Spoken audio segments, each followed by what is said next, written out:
동물과 인간에게 공통점이 있다면 그것은 고향을 향한 회귀 본능이라고 할 수 있을 것 같습니다.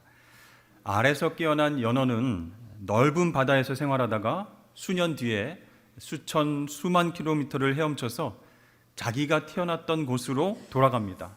그리고 그곳에서 알을 낳습니다. 꿀벌은요, 꿀을 찾아서 멀리 날아갔다가 다시 집으로 돌아옵니다. 코끼리도 그렇고 비둘기도 마찬가지입니다. 수명이 다 되면요, 다시 고향으로 돌아가서 죽음을 맞이한다고 합니다. 이러한 회귀 본능은 인간에게서도 발견됩니다.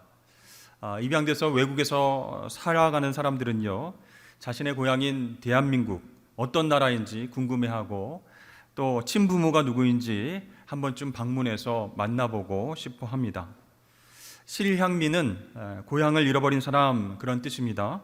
명절이 되어서 많은 사람들이 고향으로 돌아가는 그런 모습들을 보면서 이 실향민들은 고향에 대한 그리움에 쓸쓸함을 느끼게 된다는 것이죠. 또한 우리는 사람의 죽음에 대해서 돌아가셨다라는 표현을 하는데, 그것은 고향으로 회귀한다, 그런 뜻을 내포하고 있습니다. C.S. 루이스는 이렇게 말합니다. 우리가 이 땅에서 만족함이 없는 것은 우리가 다른 세상, 즉 영원한 세상을 위해서 지음받았음을 의미한다. 그렇습니다. 우리가 사는 이 세상은요, 영원하지 않습니다. 대신 하나님께서 예비하신 영원한 나라가 있습니다. 그래서 인간은 영원한 나라에 대한 회귀 본능이 있다는 것이죠. 그 본능으로 인해서 우리는 세상에서 누리는 어떠한 것에도 만족을 누리지 못하게 되는 것입니다. 예수님은 그런 우리를 향해서 이렇게 말씀하십니다. 내 아버지 집에 거할 곳이 많도다. 내가 가서 거처를 예비하고 오겠다. 나를 믿음으로 아버지 집으로 함께 가자, 이렇게 우리를 초대하십니다. 그러나 안타까운 것은 이러한 주님의 초대에도 불구하고 많은 사람들이 광야 같은 세상에서 헤매고 살고 있다라는 것이죠. 여러분, 우리 영혼의 고향은 하나님 아버지 품인 줄로 믿습니다. 그것은 하나님 나라고 천국입니다. 우리가 돌아가야 할 집, 그 천국으로 누가요? 예수님이 우리를 인도해 주십니다. 길을 잃고 집이 어딘지 헤매고 있는 인생들, 그 인생들에게 예수님께서 다가오셔서 집을 찾아주시고 인도해 주시는 거예요. 그 예수님을 만나는 것이 우리 영혼의 고향인 천국으로 갈 수 있는 유일한 길인 줄로 믿으시길 바랍니다. 오늘날 집을 잃어버리고 헤매는 사람들이 굉장히 많이 있습니다. 그럼에도 불구하고 자기 자신이 집을 잃어버렸다는 사실을 알지 못하고 사는 것이 더 큰 문제예요. 따라서 사람들이 집을 찾기 위해서 가장 시급하게 해결해야 될 것은 무엇일까요? 자기 자신이 심각한 영적 무지 속에서 살고 있다라는 것을 깨닫는 것입니다. 자, 오늘 본문 말씀의 앞 구절을 보면요, 예수님께서 제자들과 함께 배를 타고 갈릴리 바다를 지나시다가 큰 광풍을 만나는 이 얘기가 나옵니다. 막 물이 가득 배에 차서요, 곧 죽게 됐습니다. 위험한 상태가 됐습니다. 그때 예수님께서 일어나셔서 바람과 바다를 꾸짖자 어떻게 되었습니까? 잔잔케 되었습니다. 그렇게 예수님의 도움을 받아서 이 제자들 일행은 갈릴리 바다 동남쪽으로 건너가서 데가볼리라고 하는 작은 이방인 마을 거라사 지역에 도착을 했습니다. 그런데요, 거라사에 도착하자마자 예수님과 제자들을 맞이한 사람은 바로 귀신 들린 사람이었습니다. 자, 갈릴리 바다를 건널 때는 광풍을 만나셨고 거라사 땅에 도착하자마자 광인을 만나셨습니다. 제자들이 좀 불평이 있었을 것 같아요. 우리 주님은 왜 꼭 이 미친 것들만 만나시는가? 광풍을 만나고 또 땅에 도착하자마자 광인을 만나는가? 근데 여러분, 이것이요, 특별하고 이상한 경험이 아니라는 거예요. 우리도 인생을 살아가면서 종종 갑작스러운 광풍을 만나기도 합니다. 삶의 바람과 파도가 갑자기 불어닥쳐서 우리의 갈 길을 막고 우리에게 두려움을 줄 때가 있습니다. 또 우리가 살아가다 보면요, 정상적인 말과 행동을 거부하는 사람들, 사람들에게 피해를 주는 그런 광인들을 자주 만나기도 합니다. 제가 아는 목사님 중에 이름이 광인인 분이 계십니다. 어렸을 적부터 별명이 미친 사람이었다고 합니다. 여러분 얼마나 힘들었겠습니까? 그런데 그 목사님이요, 이제는 나는 힘들지 않습니다, 이렇게 이야기하시는 거예요. 내가 예수님을 만나고 예수에 미치고 복음에 미쳐서 살기 때문에 오히려 자기 이름이 좋다, 이렇게 이야기하시는 것을 들은 적이 있습니다. 근데 여러분, 우리가 복음에 미치고 예수에 미쳐 살면 좋을 텐데 그게 아니기 때문에, 다른 것에, 세상 것에 미쳐 살기 때문에 문제가 발생하게 된다는 것이죠. 본문에 기록된 광풍과 광인은요, 오늘날 우리 삶 가운데서도 보편적인 현상이다라고 말할 수 있습니다. 여러분, 광인이 병원에만 있는 것이 아닙니다. 교회 안에도 있을 수 있고요, 우리 가정 안에도, 직장 안에도 있을 수 있습니다. 근데 여러분, 광인이 어떤 사람이겠습니까? 삶의 의미를 잃어버리고 모든 관계를 끊고 사는 사람들, 자유를 잃어버리고 뭔가 강하게 매여서 살아가는 사람들, 또 계속되는 스트레스와 불안으로 인해서 우울해하면서 행복을 잃어버린 사람들, 그런 사람들을 현대판 광인이다라고 말할 수 있습니다. 오늘 성경 말씀에 보면 이 거라사 광인은 옷을 입고 있지 않습니다. 집을 떠나서 무덤 사이에 살고 있다라고 기록하고 있습니다. 또 악한 영에 매여서 자신의 몸을 계속 해치고 소리를 지릅니다. 매일매일 괴로운 시간을 보내고 있다는 것이죠. 미국 필라델피아 켄싱턴에 가면 일명 좀비랜드라고 불리는 마약거리가 형성되어 있습니다. 약 6,000명 정도로 추산되는 노숙인들이 집과 상점 앞과 거리에서 마약에 중독돼서 그렇게 살아가고 있습니다. 이 독성이 강한 펜타닐 마약을 계속 투여하다 보니까 이 뇌에 산소 공급이 안 돼서 특이한 자세와 행동을 반복하면서 그렇게 살아간다는 것이에요. 원래 이 펜타닐은 말기암 환자에게 투여되는 마약성 진통제라고 합니다. 그런데 멀쩡하고 건강했던 사람들이 이 펜타닐에 중독돼서 마치 영화에서 머리와 팔, 다리를 꺾으면서 천천히 돌아다니는 좀비와 똑같은 모습으로 살아가고 있다는 것이에요. 더 안타까운 것은요, 미국 전역의 젊은이들이 켄싱턴으로 몰려와서 대낮에도 마약을 투여하는 일들이 많아졌다는 것입니다. 경찰이 곳곳에 지켜보고 있습니다. 그렇지만 이 마약상과 또 중독자들을 막기에는 역부족입니다. 특별히 그들 가운데서 폭행과 도난 등 사고가 터지지 않으면 터치하지 않고 지켜보는 것밖에 하지 않는다는 것이에요. 여러분, 우리 주변에 이런 마약 중독만이 아닙니다. 성중독, 쇼핑 중독, 알코올 중독들, 오늘날 사람들을 광인으로 만들고 그 사람을 지배하는 힘들이 엄연히 존재하고 있다라는 사실이죠. 자, 거라사 광인을 어떻게 제지할 수 있을까 고민하다가 주민들이 그를 쇠사슬로 결박했습니다. 그러나 그것을 끊고 고랑을 깨뜨릴 정도로 반항하는 힘이 컸습니다. 아무도 그를 다스릴 수 없을 만큼 강력한 힘에 의해서 지배받고 살아가고 있었습니다. 이런 과연 어떤 힘의 지배일까요? 30절 말씀입니다. 예수께서 내 이름이 무엇이냐 물으신즉 이르되 군대라 하니 이는 많은 귀신이 들렸음이라. 여기에 나오는 군대는요, 헬라어로 레기온입니다. 로마에서 6,000명 군사로 구성된 사단급 병력을 일컫는 단어가 레기온, 군대라는 단어입니다. 그러니까 여러분, 그 사람 안에 군대 귀신이 있다면요, 수천이나 되는 귀신이 그 사람을 괴롭히고 지배하고 있다, 그런 뜻입니다.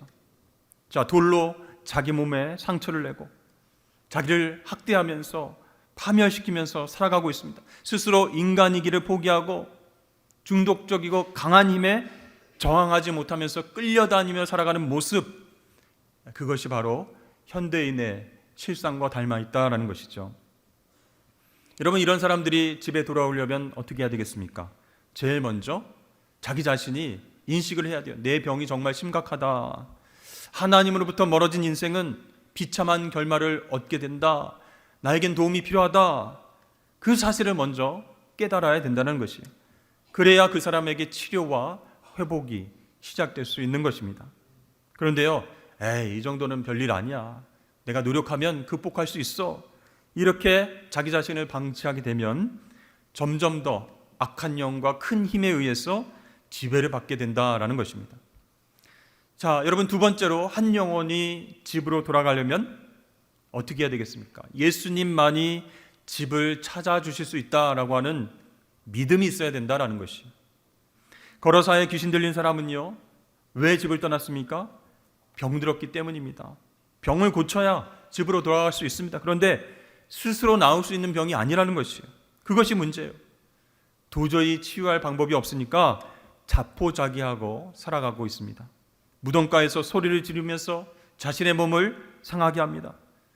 이렇게 도저히 답이 없는 상황 가운데서 예수님께서 찾아오셨습니다. 그 예수님을 알아본 귀신이 큰 소리로 이렇게 외칩니다. 지극히 높으신 하나님의 아들 예수여, 당신이 나와 무슨 상관이 있나이까? 당신께 구하노니 나를 괴롭게 하지 마옵소서. 예수님께서 그를 향해서 명령하십니다. 더러운 귀신아, 그 사람에게서 나오라. 이렇게 예수님께서 명령하시자 그를 지배하던 더러운 귀신들이 벌벌 떨면서 떠나가게 되었습니다. 여러분, 예수님 어떤 분이십니까? 말씀으로 세상을 창조하신 분이십니다. 또 말씀으로 바람과 파도를 잔잔케 하시는 능력의 하나님이신 줄로 믿습니다. 그래서 여러분, 예수님을 만나는 것 자체가 그 인생의 문제가 해결되는 출발이다라는 것이에요. 여러분, 지역 주민들은 이 사람을 포기했습니다. 가정도 이 사람을 방치했습니다. 자기 자신도 스스로를 포기했습니다. 내려놨습니다. 그러나 예수님만은 이 사람을 포기하지 않았습니다. 버리지 않으시고 그에게 다가와 치유해 주셨습니다. 여러분, 이것이 예수님께서 이 땅을 찾아오신 목적이라는 것이죠. 여러분, 하나님께서 사람이 되어서 이 땅에 오신 목적이 무엇입니까? 잃어버린 자를 찾아 구원하시기 위함이다 라고 성경은 증거하고 있어요. 그렇습니다. 하나님 아버지의 품, 영혼의 고향으로 돌아가게 하기 위해서 바로 예수님께서 이 땅 가운데 오신 줄 믿습니다. 그렇습니다. 여러분, 멀고 먼 하늘 바다를 건너서 하나님 형상을 잃어버리고 광인처럼 살아가는 우리를 찾아오신 그 예수님을 만나야 우리의 영과 육이 회복될 수 있다라는 것이에요. 여러분, 갈릴리 바다를 건너서 광풍을 만나고 힘겹게 도착한 거라사 땅에서 예수님은 이 광인 한 명을 치유하시고 어떻게 하셨습니까?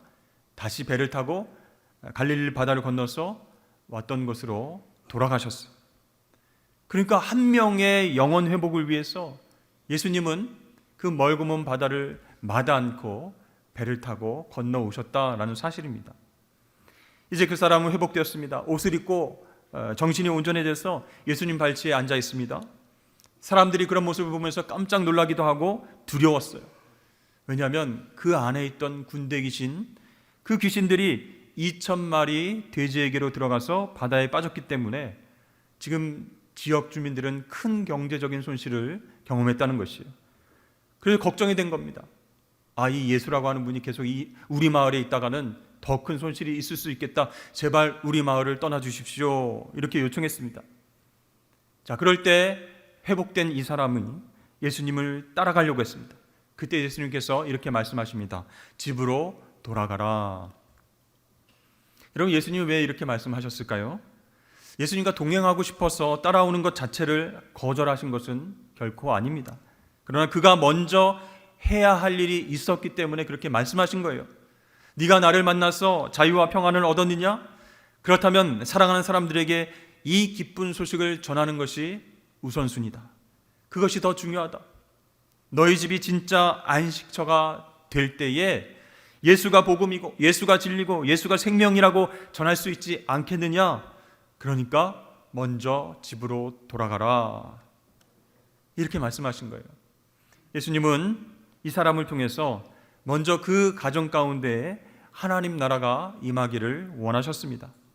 그렇습니다. 이 가정이라고 하는 곳은 가장 먼저 복음화가 이루어져야 할 곳입니다. 물론 내가 아무리 복음을 전해도 가족 중에는 안 믿는 사람이 있을 수 있습니다. 그렇다고 내가 하나님께 쓰임 못 받는 것은 아니에요. 하지만 나의 전도 사역이 제한될 수 있고 위축될 수가 있기 때문에 가정이 제일 먼저 복음화되어야 된다라는 사실입니다. 여러분, 우리 가정이 치유의 장소, 회복의 장소가 될 수 없다면 우리 가족들은 세상으로 나가서 어떻게 살아가게 될까요? 다시 무덤가로, 광야로 그렇게 나아가서 방황하지 않겠습니까? 그러니 우리 가정이 먼저 예수님이 다스리시는 그런 천국과 같은 장소가 되어야 할 줄로 믿습니다.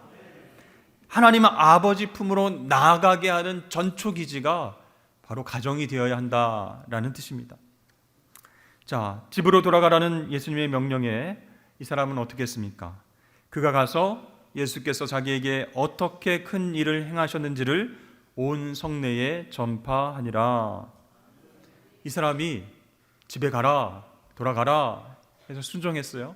근데 집에만 있지 않았다는 사실이에요. 온 성내에 돌아다니면서 복음을 전했습니다. 예수님께서 나를 어떻게 회복시키셨는지, 하나님 아버지의 품으로 내가 어떻게 돌아오게 되었는지 그것에 대해서 간증하기 시작했습니다. 여러분, 전도의 내용이 바로 이것입니다.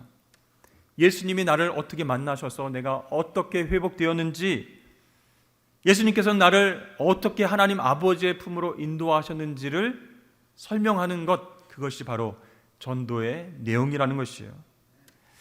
당신이 메시지다라는 책이 있어요. 그 책의 저자인 캐리 슈기라고 하는 분은 하나님의 사람으로 살아간다는 것은 단순히 말씀을 배우고 아는 것이 아닙니다.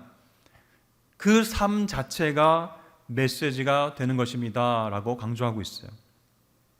여러분, 우리가 가정에서 또 세상에서 바른 신앙의 삶을 살고 있을 때 자녀들과 손주들과 또 이웃들에게 나처럼 사십시오, 아빠처럼 살아라, 엄마처럼 살아라 이렇게 말할 수 있습니다. 하지만 많은 부모들이 엄마 아빠는 그렇게 살지 못했지만 너는 잘 살아야 된다 이렇게 말한다는 것이에요. 그래서 요즘 젊은 자녀들은 부모를 교과서가 아니라 참고서로 생각한다라는 것입니다. 또한 하나님을 믿는 성도들도 이 성경을요, 교과서가 아닌 참고서로 생각한다는 것입니다. 무슨 뜻입니까? 대충 참고하면서 살아간다는 뜻이에요. 그렇기 때문에 우리는 나를 본받으라 이렇게 말할 수 없는지도 모릅니다. 사도 바울은 어떻게 말했습니까? 그리스도 안에서 일만 스승이 있을 때 아버지는 많지 아니하니 그리스도 예수 안에서 내가 복음으로써 너희를 낳았음이라 이렇게 말합니다. 바울은요, 자기 자신을 고린도 교인들을 낳은 아버지다 이렇게 이야기하고 있다는 것이, 그만큼 교인들을 향한 이 바울의 마음이 특별했습니다. 바울이 말한 것은요, 생물학적인 아버지가 아닙니다. 믿음의 가문, 신앙의 유산을 잇는 믿음의 아버지임을 지금 이야기하고 있는 것이에요. 그러니까 이 고린도 교회 교인들은 단순한 제자가 아니라 하나님 나라 유업을 잇는 믿음의 자녀다 이렇게 생각하고 그들을 위해서 기도하고 사명을 감당했다라는 것입니다. 사랑하는 성도 여러분, 여러분의 실제 삶을 통해서 우리 가족들이, 이웃들이 예수님을 만나게 되길 주의 이름으로 축복합니다. 말씀과 이론과 지식은 넘쳐나지만 나를 배우라, 나를 보고 배우라, 내가 당신의 영적인 아비요, 내가 당신의 영적인 어미입니다 라고 말하는 사람이 적기 때문에, 또 삶이 메시지인 것을 깨닫지 못하기 때문에 오늘날 전도하기가 더 어려워진 것은 아닌지 모르겠습니다. 여러분, 우리가 새 생명을 품고 전도를 잘하기 위해서 우리 삶 속에서 치열하게 살아가야 된다는 것이죠. 세상의 소금의 역할, 빛의 역할을 감당하면서 우리의 착한 행실을 통해서 하나님 살아계시다는 것을 보여주어야 할 줄로 믿습니다. 여러분, 하나님 아버지의 품이 우리가 돌아가야 할 집입니다. 그런데 여러분, 집 밖에서 다른 영에 의해서 지배를 받으면서 괴롭게 살아가는 영혼들 주위에 여러분 보이지 않습니까? 나랑 상관없는 사람이야, 그 사람이 뭐 교회에 나오겠어, 이런 마음으로 가는 것이 아니고 그들을 불쌍히 여기면서 예수 그리스도를 소개하는 것, 하나님의 집으로 돌아갈 수 있도록 예수님을 소개해 주는 놀라운 일들이 저와 여러분들에게 일어날 수 있기를 축복합니다. 여러분, 예수님은요 지금도 잃어버린 한 영혼을 찾고 계십니다. 그 예수님의 마음을 우리가 품는 것 중요합니다.